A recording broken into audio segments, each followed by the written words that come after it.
So good afternoon, everyone. For those of you who don't know me, I'm Bob Zimmer, President of the University of Chicago. It's a great pleasure for me to welcome you to our annual event here in Davos. This event has two parts. We have a panel every year. They've generally been, I believe, very interesting, and I hope will be again today. And then we have a reception afterwards. There'll be many more people here, and we hope that all of you stay and enjoy yourself after the panel. Now, at the event a little bit later, I'll say a few words about what's happening at the University of Chicago.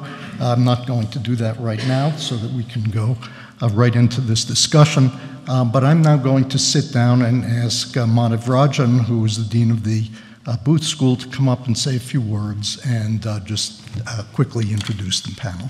Thank you.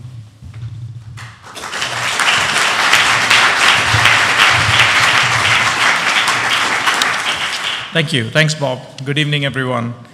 On behalf of Chicago Booth and the university, it's a privilege, pleasure for me to invite you all here to this panel discussion on leading change. It's great to be back here at the World Economic Forum. Great to collaborate with the university on this program. I wanted to extend my appreciation and gratitude to the amazing set of panelists here, whom I'll introduce kind of briefly in just a couple of minutes. Wanted to give you just some updates about the school that I think you'd be interested in as friends of the school, friends of the university. Chicago Booth, as a school, its mission, I think, has stayed constant, unwavering through the years. It is to produce knowledge that has enduring impact and to educate the current and future leaders of the world. And I'm happy to report that the school continues to have incredible positive momentum on both aspects of this mission. And this is thanks to our outstanding faculty, our staff, our students, and also largely because of our incredible set of alumni. We have 53,000 alumni now in more than 120 countries as a business school, and they do great things for us. In terms of brief updates, I think that the school had a banner faculty recruiting year, probably the best ever. So we hired 18 new faculty for the current academic year, and 5 more who are going to be beginning in the next academic year, which is the most that we've ever hired.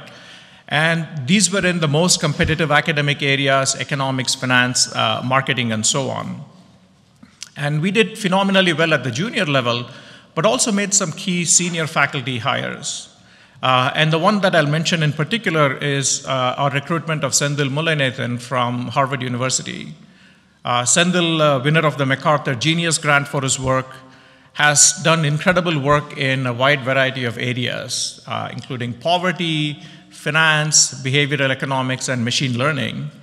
And his appointment is going to have a huge impact on the school in the field of data science, which is a big priority for us. So Senthil right now is teaching for the first time an elective on artificial intelligence at Booth to the students. And he's putting together a new center for us that's going to focus on the interface between human and machine intelligence, which is, I think, a key area for us. Our faculty continue to do amazing things and get great recognition, and you've all heard about the Nobel Prizes that our faculty have won. So the Booth School in its history has had 9 Nobel Prize winners, including 3 who are active right now on the faculty, right? Jean Fama, Lars Hansen, and Richard Thaler. And I made a joke last year when I was here that that's 3 more than every other business school combined, which I have to slightly modify that. In December, one of the winners of the 2018 prize was Paul Romer, who has an affiliation with NYU Stern. But Paul was an undergrad in mathematics at the University of Chicago and a PhD in economics from Chicago, so I think we're still okay. Another distinction I wanted to mention in the same, I think, vein as the Nobels is that just a couple of weeks ago, one of our faculty members, Ralph Koijen, won the Fisher-Black Prize for 2019. This award is given every 2 years to the best financial economist in the world under the age of 40. So it's phenomenal that Ralph won. It's also phenomenal that this award has only been given 8 times in its history. 4 of those have been won by faculty at Chicago Booth. The very first winner was somebody who's sitting right here, Raghu. And so the great tradition of finance faculty continues at Booth. A couple other things. One of my goals coming in as dean, Bob would almost call it a KPI for me, was to connect the school better to the university. And I think this is something where we've made great strides in. One of the big changes that we introduced this year, as of September, is that we have now introduced a new undergraduate major in business economics. So this is jointly taught by the economics department and by the Booth School of Business. And it's sort of the biggest, I think, change in terms of Booth and its involvement with the college in over 60 years, which is the last time Booth had such a big presence there. So the classes that we have offered in that track have been incredibly successful to date, and it's very likely that in the next couple of years, this could be either the top or one of the top majors at UFC for undergrads. On the student side, the school continues to do well. Quality of the students is at an all-time high, as well as diversity. The entering MBA class had 42% of women coming in, which is the highest it's ever been in our history. And as a school, attracting, yielding the best students is the most important priority for us. So we're preparing to launch a scholarship initiative, which you'll read more about over the next several weeks, to increase the amount of funds available and to offer scholarships across all of our MBA programs. The executive MBA program, many of you may know, we had the world's first executive MBA program, which we started in 1943 in World War II. To strengthen leadership in American business. And we then were the first school to have a physical presence on 3 continents. We had campuses in Europe and Asia, and today we continue to do that. We have the campus in Chicago, the one in London, and the newest one in Hong Kong. So this is a new building which we just completed in November. We had the grand opening. It's a spectacular building. I strongly encourage any of you who may have the opportunity to go to Hong Kong to go take a look. And it'll host our executive MBA program in Asia, and also will be the center for the study abroad programs that the college is going to run. So another true example of collaboration between us and the university. So with that, let me turn to the panel. So this follows in a long tradition we have as a school of trying to inform public discourse through panel discussions, through our initiative on global markets, through publications like Chicago Booth Review. So we have an amazing set of panelists who are going to discuss how do you manage complex organizations in changing times? How do you innovate and execute in a landscape that keeps changing? And how do you support your organization's enduring values? So with that, let me introduce tonight's panel very briefly because none of them really needs an introduction. So I'm going to begin with the first panelist here. Chicago Booth alumnus Satya Nadella is a UFC trustee and CEO of the most valuable company in the world, Microsoft. Then we have Shynn Zhang, who is CEO and co-founder of Soho China, the largest property developer in China. Next, Raghuram Rajan, who's the Catherine Dusack Miller Distinguished Service Professor of Finance at Chicago Booth. Raghu is the former governor of the Reserve Bank of India and chief economist of the IMF. And finally, Robert Zimmer, as you know, a star mathematician and for the past 13 years, president of the University of Chicago. And finally, closest to me, our moderator for the evening, David Rubenstein, UFC trustee, alum of the law school, co-founder and co-executive chairman of the Carlyle Group. My thanks to all of you for being here, and now I'll hand it off to David. Thank you. Thanks, David. So before I start, how many people here are graduates of the University of Chicago? Okay. How many people are parents of graduates of the University of Chicago? Okay. How many people are professors at the University of Chicago? How many administrators? How many people wish they had gone to the University of Chicago? Okay. How many people have children applying to the University of Chicago? Okay, those are the most important people here. Okay. So there are many panels in Davos. Davos doesn't suffer from a lack of panels. but I can assure you that by being here tonight, you'll be at the panel with the highest IQ of the people participating. So let me, on my immediate left, let me start with Satya. Let me ask you a question. When you became the CEO of Microsoft, when the market cap around February of 2014 was around $250 billion. Today, it's around $850 billion. So you've increased the market value by $600 billion. Has Bill Gates ever said thank you or something like that? You know, David, I would say I have a lot to be thankful for.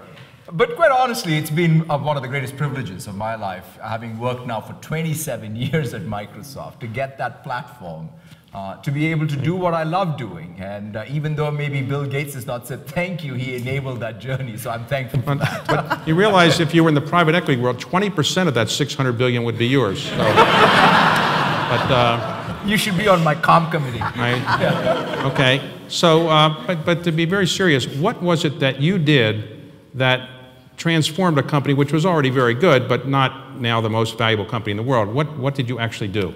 I mean, as someone who was a consummate insider growing up at Microsoft, I felt that the two things that were very necessary for me to do before we get to what we mostly think about as business strategy, picking trends and execution, was that sense of purpose and mission. When I joined in '92, we used to talk about our mission as putting a PC in every home and every desk.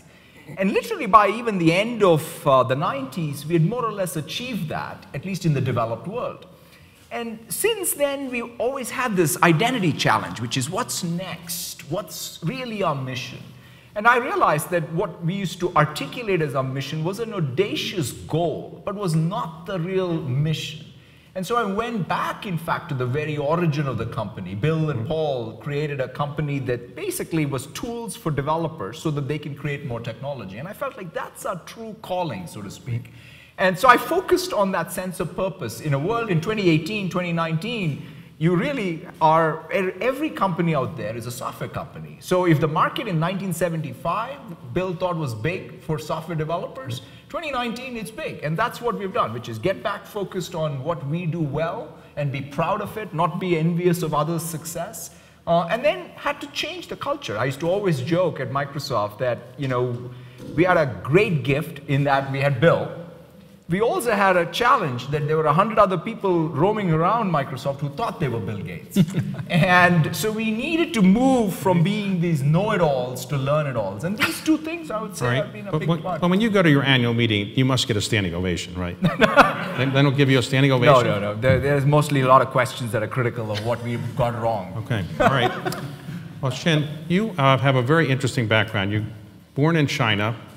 You grew up there, went to Hong Kong, worked there. Then you went to England for schooling, then back to China, and you built the biggest development company in China. It also does a lot of development in the United States as well. So tell me, is it more cutthroat to do deals in Beijing or in New York City? Which's harder? Cutthroat. They're both cutthroat. You know, this is a cutthroat business. But the difference, I would say, is in China, because the real estate industry is so much regulated by the government, and the government policy changes almost every month. So the core skills that we have is to interpret the government policies. We have that problem in Washington, too. You're catching up. Right, I know. We're learning from the Chinese, right? Okay. But in New York, what I found out, now I only developed in an economy that's not a democratic country. In New York, you have another layer, which is if you want to build something like, I have a project now in Upper West Side, you need to go to community board. And community board are formed consists of the people who've been living there forever. Right. And I found out most of them are in senior age, in their 70s, some in the 80s, right? So I was like, this is a very challenging skill that I don't have, because I don't know how to read the community board. What do they want, and do they really say something that they mean? And so it's challenging, and it's challenging comes from living and working in a democratic society. Well, senior, I would redefine as in your maybe 90s now. As I get older, I don't think 70s nothing. That's like a teenager to me now. Okay. So let me ask you this: is it difficult for somebody who's Chinese to do deals in the very inbred New York City real estate world, because they're people Very Jewish. Very Jewish. You haven't converted, right? No. Okay. So it's a very Jewish real estate world, except for Donald Trump, but he didn't really develop that much. But okay. So how hard is it to break in? You say you're Chinese. The people, is it harder or easier or? I actually find it, New York, at least in America generally, it's a welcoming business environment to foreign money. Like, I try to do business in England, try to do business in France. It's harder, those places, because cultures are very different, and there's a lot of local interpretations. This is a true capitalist society. You think that I'm coming in, I'm a developer from China, but I want to develop here, and you'll get phone calls from every project, and they want your money. Now, whether I make the right choice, I don't know, but you get the phone calls. But you made an investment in a building that's now the most valuable building, I guess, certainly in New York City, maybe in the United States. Is that right, the General Motors building? Oh, yeah. So yeah. You forgot about it? I mean, oh, yes. And isn't like worth, the last round of refinancing is worth $4 billion or something like that? Over $4 billion. $4 billion. So how did the building go from, when my firm looked at it, was like 1.2 or 3 billion. How did it go so? So you didn't get in? We thought it was too expensive at 1.3. What is? You got in at 2. I should have. But what's so great about that building? I mean, is it the Apple thing that makes the whole thing more valuable, or what? What I think, it's brand. Branding is everything. Even in real estate, people think about its location. Its location. Well, there are many buildings in that location. Why the others are not doing as well? I have another building, like 3 blocks away from that. It's not doing nearly as well. Because that building, not only in the prime location, but it also has the brand name that has been recognized, and people want to be there. So it's able to charge rent above the market. I know. I've looked at renting there. It's very expensive. Okay. So in the world of central... You're moving into a great building. Well, we're in a new building, but the General Motors building is a more expensive building. So maybe a better investment. So in the world of central banking, since you've been following central banks, who is the greatest central banker of your lifetime? Well, my lifetime, it certainly is Paul Volcker. Phenomenal sense of duty, still in all the public service he does. He, on his sickbed, wrote this book about his life in order to send a message about what he thought was important. And very much a believer in the old William Chesney Martin sort of idea that the role of the central bank is to take away the punch bowl when the party gets going. So now, Paul Volcker, when I worked in the White House under Jimmy Carter, we got inflation to about 18 or 19%, which is hard to do. And we said, we've got to do something about it. We said, we'll bring in Paul Volcker. I said to the president, if you bring in Paul Volcker, he'll get, he will really take the inflation out of the system, but you won't get reelected. And I was right about that. But other than Paul Volcker, who would you say? Would you say that Ben Bernanke was the best in terms of what he did in the times of the Great Recession? I thought Ben was the right person at the right place at the right time. He did a phenomenal job, and he has a very, very sharp mind, but also he was very practical in what he did during in bailing the system out. So I think he is truly a hero for that. I'm a little more skeptical about his views about monetary policy in ordinary times. I think that he's less of a hard money person than Paul Volcker was. And to some extent, one of the big challenges before the Fed today is it's too closely associated with the market and sentiment, and the market swoons, the Fed will come and bail us out. That's a history that the Fed has to live down. Right. And I think it was created by a bunch of central bankers. So the Federal Reserve today in the United States is chaired by somebody who worked in private equity. Do you think that's an important skill set for somebody to be the chairman of the Federal Reserve? You have to understand markets. I think it's part of the skill set, but it shouldn't be too sympathetic to the markets. Okay. And the professional staffs at the Federal Reserve and the Central Bank in India? Which one is better? Look, I think you put me on the spot there. The young people in every country, I think they're your hope for the future because they really want to learn. Right. India has a lot of old fogies in the central bank who've stopped learning, right. But the young people are really phenomenal. You give them a task, they figure it out, they come back. I mean, it was, working with these people was really the joy of my life there. Hey, Bob, let me ask you a question. You were recently the recipient of the Philip Merrill Award, which was given for your outstanding leadership and particularly what you've done for free speech at the University of Chicago. At that time, a New York columnist wrote an article saying that you were the best university president in the United States. Did you call your mother right away and tell her that? Or, and what did she say when she found out about that? And your mother is 100 years old now, is that right? Yes, my mother just had her 100th birthday 2 days ago. Really? Okay. Wow. I don't know if you would call me a good Jewish boy, but I'm a Jewish boy, and I went to see her for lunch. You did? Wow. I did, on my way here. And take her a nice Jewish delicatessen, or where'd you go? No, we got some food from Chelsea Market. All right, okay. No, I didn't tell her, but of course she lives in New York, and she has a lot of friends who all communicated to her. So she sent me a nice note. Okay, so when you took over at the president of the University of Chicago, it had a ranking in U.S. News of roughly 13. It's now 3. So that's a pretty good leap forward. What do you attribute the progress to? Is it just better students, better faculty? What would you say has been the principal reason the university's moved up so much, despite the fact that its endowment compared to Harvard, Yale, and Princeton is relatively modest? Right.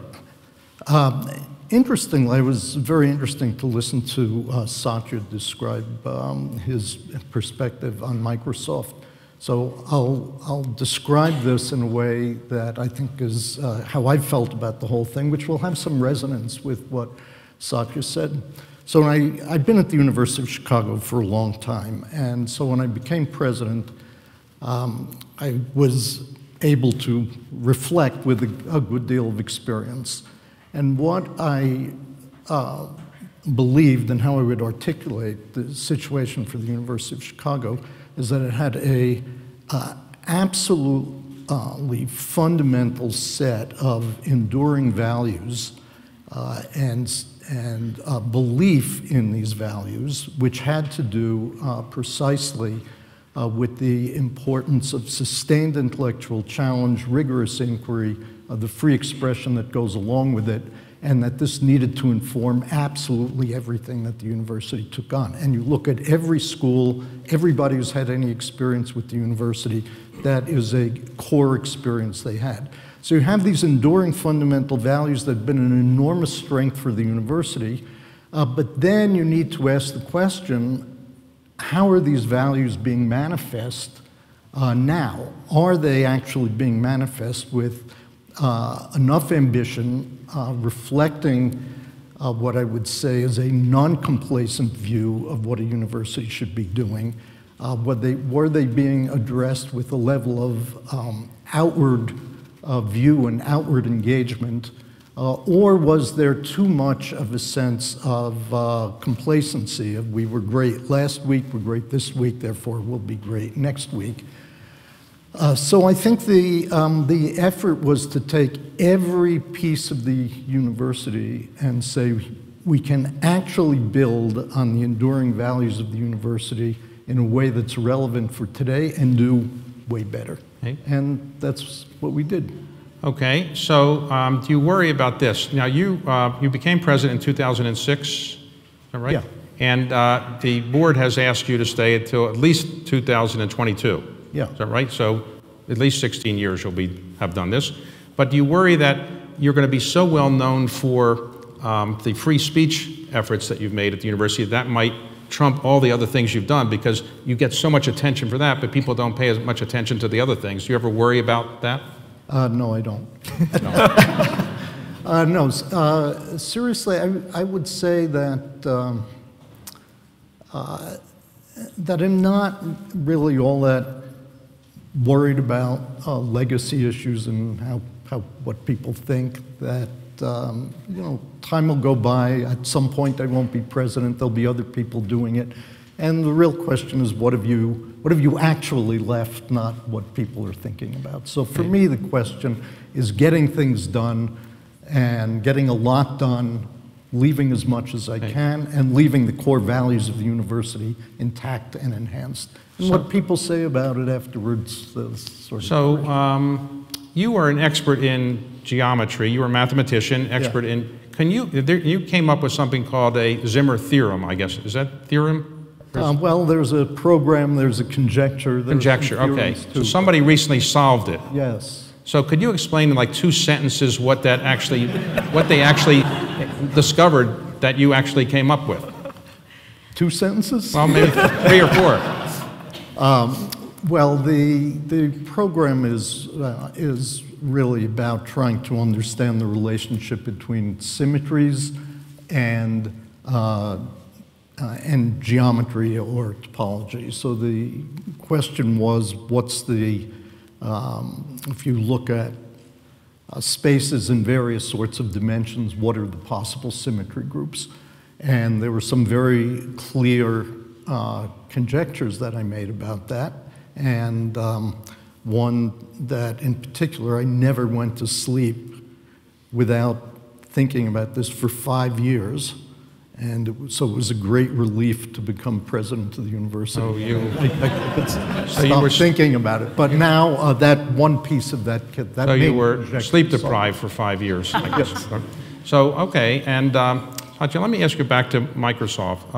How could it be the case, Microsoft's a big technology company, they're in Seattle, they got all these brilliant engineers and software people, that Amazon came along and kind of invented the cloud and you guys were doing something else? How did that happen? I mean, I think, what happens to a successful company when you sort of feel like you're at the top of your game is when you have to really watch exactly what's happening, what's disruptive. I mean, think about it, right? I remember very distinctly when we first heard about the cloud and the cloud business model, for anybody who's making 90+% margins on software licenses, on servers, that business looked pretty bad. And we thought it was never going to get anywhere. And so that, I think, is one of the key challenges. In fact, I sort of study a lot now of businesses that have been very successful. How do they find their second and third act? It turns out it's as hard to like finding the first success. In our case, although we missed the first turn, we caught that very quickly. And that was one of the things I worked on before becoming CEO even. And now we're a very competitive cloud company. In fact, we're giving Amazon a run for its money. So it's good to see. Okay, so when you became the CEO, you succeeded Steve Ballmer. And Steve Ballmer had a major acquisition. It was the Nokia telephone, I guess, handsets. And you came in and you wrote it down completely and just said it's terrible. Was that difficult to do that? I mean, you came in, your immediate predecessor had just spent $6 or $8 billion buying that. Yeah, I mean, look, I mean, it's in tech, you've got to take lots of shots. Some work, some don't, some big, some small. And in our case, the decision I had to make at the time I was making it was to say, look, where should I allocate my focus, my capital, my operating expenses so that we can win? And so I chose that, look, there is this notion of a device being the center of the universe. I think those days are done. To me, my reading of where we're going is that it's about the person. You're going to have many devices. I mean, it's already true today. You will have a phone, you will have, a laptop, you will have a TV, you'll have many devices at work and at home. And we wanted to create an operating system more and a platform for the person, not for the device. So you worked your career beginning at Sun Microsystems, yep. Right? And then you decided to apply to the University of Chicago Business School, and you got in. Yep. But then you got a job at Microsoft. That's right. So what did you decide to do? How did you actually get your University of Chicago degree? Because you went to Microsoft. How did you actually get the degree while you were working at Microsoft? So one of the admission directors was kind enough to defer. So my idea was, I'll give Microsoft a shot and see if it works out. If not, I'll go to business school.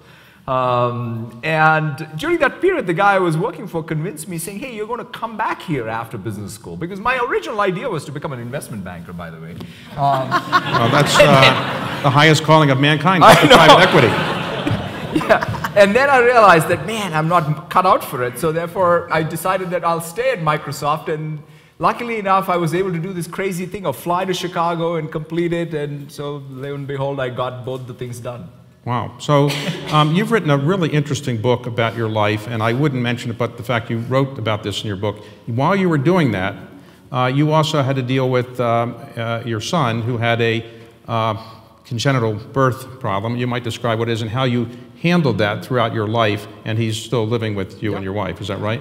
Yeah, in fact, my wife was here as well. Both of us were only children of our parents, and you know, when son was born, but frankly, if you'd asked me even one day before he was born, I was all about, like, both of us were, and our parents were all very anxiously waiting for the birth of our first child. And my biggest thing perhaps would have been, how is Anu going to go back to work, and where's childcare? And that night, everything changed, because Zain was born with, you know, severe damage to his brain, and therefore he has, you know, has cerebral palsy.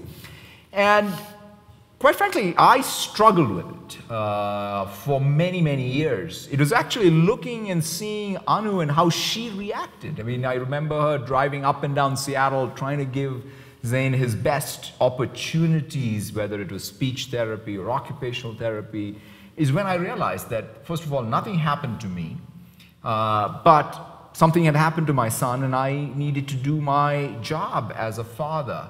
And that's perhaps what was, you know, changed me as a parent, but more importantly, changed me as a person, as a leader, as a co-worker. And I think I attribute at least that life event to a lot of evolution, at least in terms of my own life skills, which obviously are manifested even in my workplace. So your son has lived with you his whole life, and your wife gave up her professional career. That's right. Okay. So let's talk about China for a moment. What do you think Xi Jinping really thinks of Donald Trump?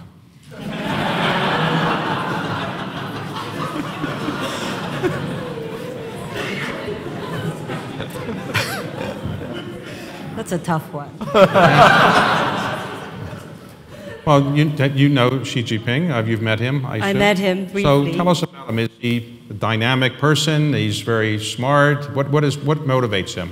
Well, I got the same as what you got from meeting him. Like, he would say nothing, he would shake hands, he would smile, he would take photos, and that's it. And Donald Trump is the opposite, right? He would, you know, talk all the time, and so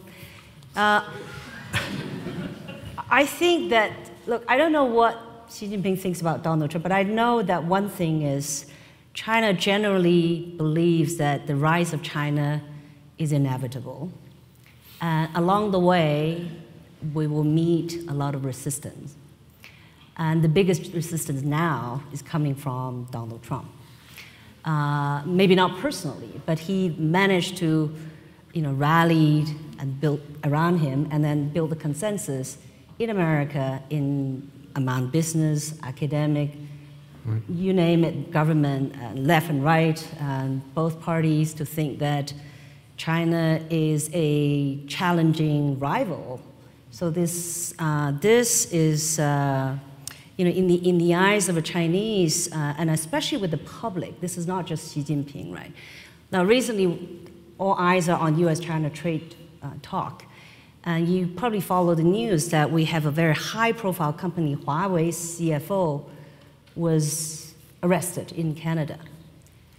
People here would think that this is a judiciary system independent of politics, but nobody, almost nobody in China thinks that way. Most people would think in China this is a politically driven action, tactic, in order to hold her as hostage to get a better deal in the trade talk. So that's what is happening in China, and how the public reads this. They don't think we're virtuous and we're just doing the right thing? In China? No. So, okay, in China, actually, I did meet Xi Jinping once, and the first time I met him, I was a member of a board, and my job was to have a conversation with him, with the board there, and I tried to make a conversation. I said, you know, there's this old Chinese saying that a trip of 1,000 miles starts with one step. And he said, no, that's an American fortune cookie saying. So I didn't say much else.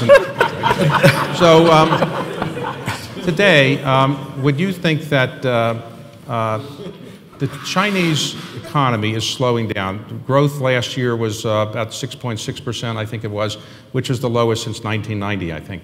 So, one, how accurate do you think the Chinese numbers are for these growth rates?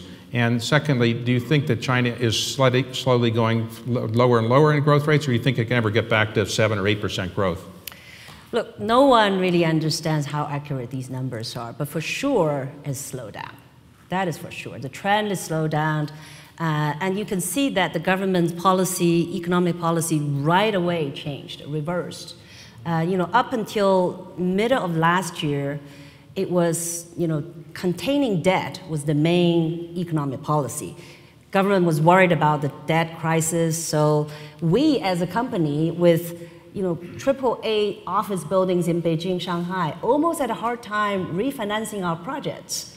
And you just think about, you know, other companies don't have an asset like a building to pledge, what would happen? And by October, we got a different message. All the banks came and say, we've been told we need to lend to private sectors. In fact, some banks been told 50% of your new lending needs to go to private sector. Right. So you can see that that reversal of policy is because the number changed. I see. You know, the slowdown is happening. And your view is that Xi Jinping is more likely than not to be there for quite a while. He's probably going to be renewed for many terms, or nobody knows? I think he's a young guy. Okay, all right. So in terms of interest rates, we'd like to know, before we leave today, is the U.S. going to increase interest rates or decrease interest rates? We all want to know that. And can you explain why the Fed seems to be confusing some people about what their interest rate policy is? I think sometime last year, the middle of last year, with the Trump tax cuts out there, there was a sense that the US economy was in danger of overheating. The Fed was very clear that we're going to raise interest rates and you guys in the markets better believe us. And they sent that message very, very clearly for quite some time. Now, towards the end of the year, first you had the slowing in Europe, following on the slowing in China, and in the US, the anxiety about the US-China trade relationships went up. And the Fed had been backing off from any sort of kind words to the market. It was trying to get away from the Fed put that we talked about earlier. And they had said some volatility is a good thing. Some Fed presidents actually went out and said volatility is not terrible and we're not going to be too worried about it. But the combination of President Trump yelling at the top of his voice that the Fed would be to blame for the next recession, the market volatility, as well as the growing apprehension that the strength of the economy may perhaps not be as much as they thought, they backed off. And I think they backed off in a couple of steps. First, Chairman Powell sort of eased the view that he was set on this course. And then early this year, he basically said, look, we're contingent now. Which basically means if you ask me where interest rates are going to go, probably less high than they were going to go last year. Okay. So President Trump made a lot of news when he said the worst decision he made was appointing Jay Powell.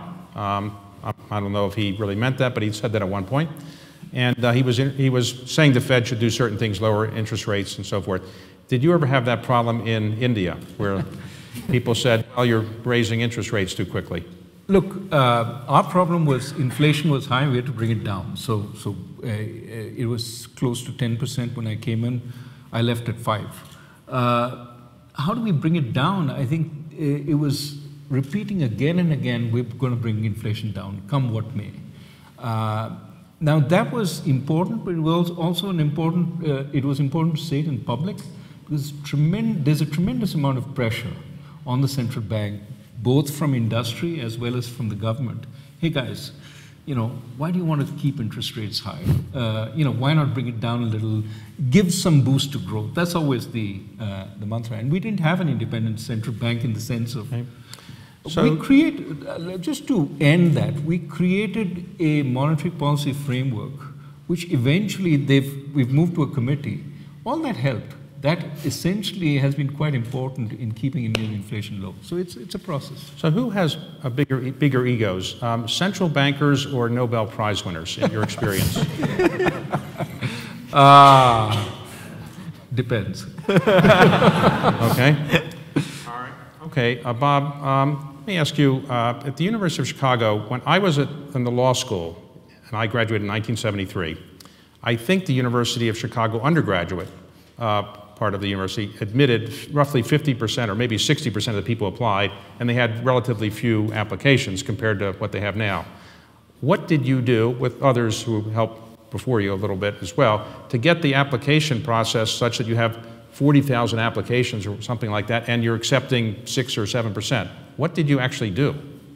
Yeah, so there were a number of things. So first, going back to what I said before, is we were very clear that the quality of the academic program, the intensity of it, and so on, needed to be not only sustained, but I would say renewed for the current situation. So we started a number of new programs. So including molecular engineering, for example, for an institution that had no engineering programs, expanded the programs with a global view. So there was, which again I think was very important, obviously resonating with this group. But so there was an expansion of the academic programs. There was also a huge effort to help students connect the very particular education they were getting at the University of Chicago to their future life. Because we'd been in a situation where we gave people an absolutely fantastic education and then sort of said, good luck, right if you get work, kind of thing. So we instituted a large number of programs, internship programs, career programs, which were not part of the academic program, but which were how do you connect your education to your future life. Then we spent a lot of time building issues around community. And I would say that a lot of this effort was to break down what I would say was a false implication of what the story the university told itself, which was we're intense and rigorous, which is true and we want to be, and that implies that you're cold and austere, which is a ridiculous implication, but it was sort of something that the university had lived by. So we replaced that with we're intense and rigorous and warm and inviting at the same time, which is not a contradiction.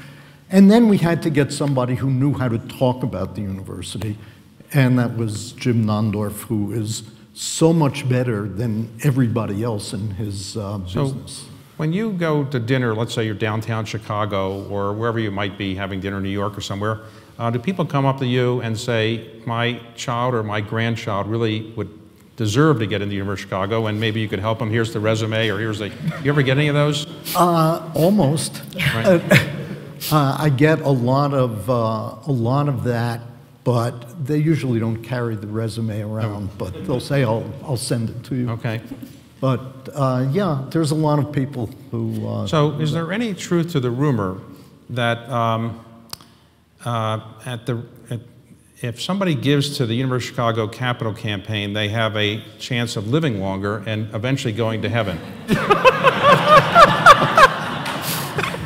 It's absolutely true. We have taken... we apply a very rigorous view to that question, as we do to all questions, and have absolutely verified that. That's what at the Rockefeller Chapel, that's what I've heard they say lots of times. So if you contribute, you have a better chance of living a long life. I mean, look, David Rockefeller was a graduate of the University of Chicago, got his PhD there, and was a donor, and he almost made 102.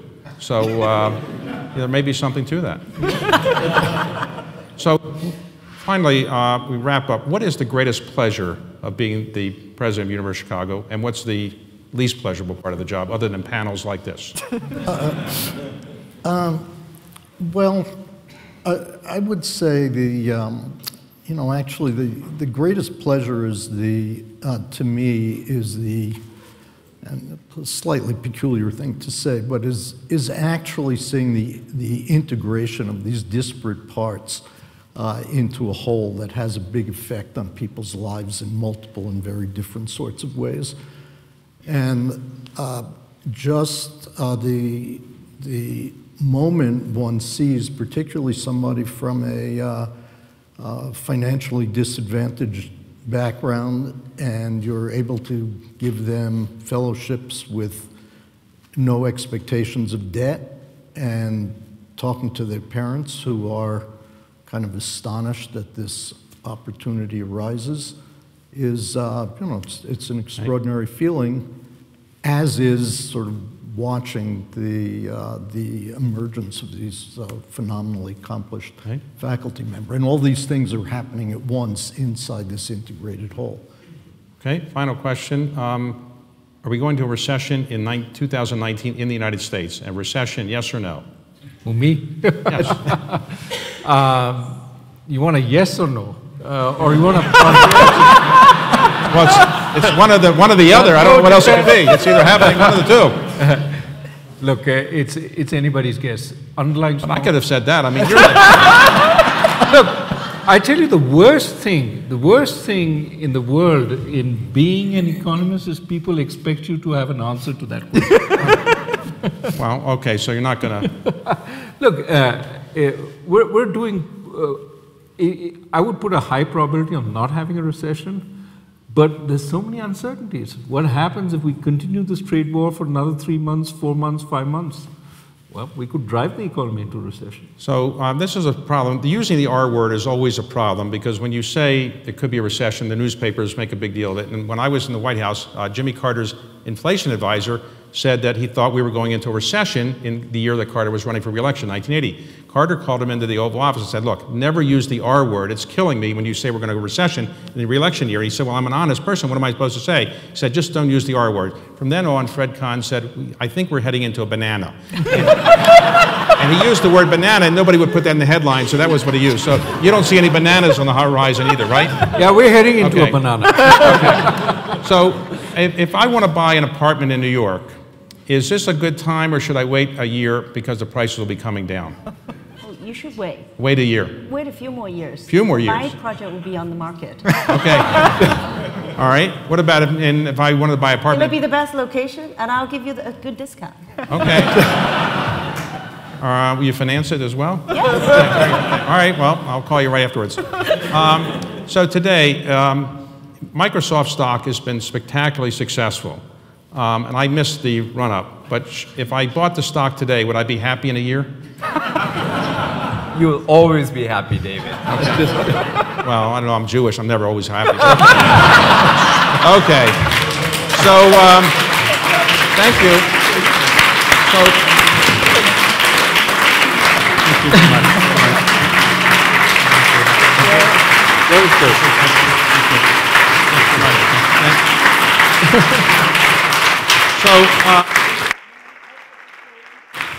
So, is David Booth here?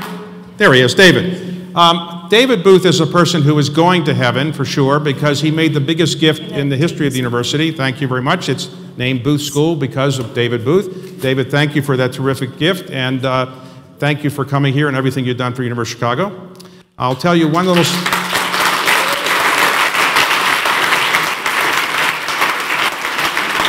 So, I'll tell you one little story about David and myself. My undergraduate work was at Duke University, and David did his undergraduate work at University of Kansas. And one time, the rules of basketball, written by James Naismith, were coming up for auction at, I think it was Sotheby's. And so I thought I would buy it and give it to Duke University. And so I get there, and it was supposed to go for, I think, $250,000, something like that. So when it gets to $250,000, I'm bidding, and all of a sudden somebody bids $350,000. I wonder, who could this be? I mean, is it Phil Knight at Nike? Who's bidding? Well, it goes back and forth to about $4 or $5 million. And I didn't know who was bidding, and I was really upset that I wanted to give this to Duke. Well, it turned out the person bidding against me was David Booth. And it was being filmed for an ESPN special, as it turns out, and he was apparently saying to somebody, who the hell is on the other end, me, bidding against him? But anyway, it's now at the University of Kansas, and congratulations for getting it. So, look, I have worked with Bob for many years, and I would say that I do think he is one of the great university presidents our country has ever had. He's done a spectacular job at the university, but he does need some help. And we are in the middle of a capital campaign. The capital campaign is designed to get about $5 billion or so. And we'd like people who haven't participated to think about what you might do to be able to live longer and to get to heaven, and maybe follow the example of David Booth. We do need your support because the university really depends on philanthropy. We really can't get government money. We really need a lot of philanthropy. Tuition doesn't cover very much, frankly, of the costs. And just think about this. All of you who are here from the University of Chicago are probably proud you have a University of Chicago degree. I know I am. If the university goes this way, people will think you're not as smart as you think you are, because they'll say, you went to the University of Chicago, it's not very good. So as the university gets better and better in its reputation, people will think you're smarter and smarter than you are. So what you need to do to make sure the reputation is increased is give to the university. So I hope all of you will seriously think about it before the campaign is over sometime this year. We hope it will be the most successful campaign in the university's history. I'm sure it already will be, but we need to do much more. University of Chicago competes with Harvard, Yale, Princeton, Stanford, but its endowment is a fraction of their size. So Bob and the other people in the University of Chicago have done a terrific job of taking a relatively modest endowment, though it's been aided a great deal by David's gift, and taking the university to the highest level. So I hope all of you are proud of your degree. I hope you'll think about doing something in the campaign. Thank you all.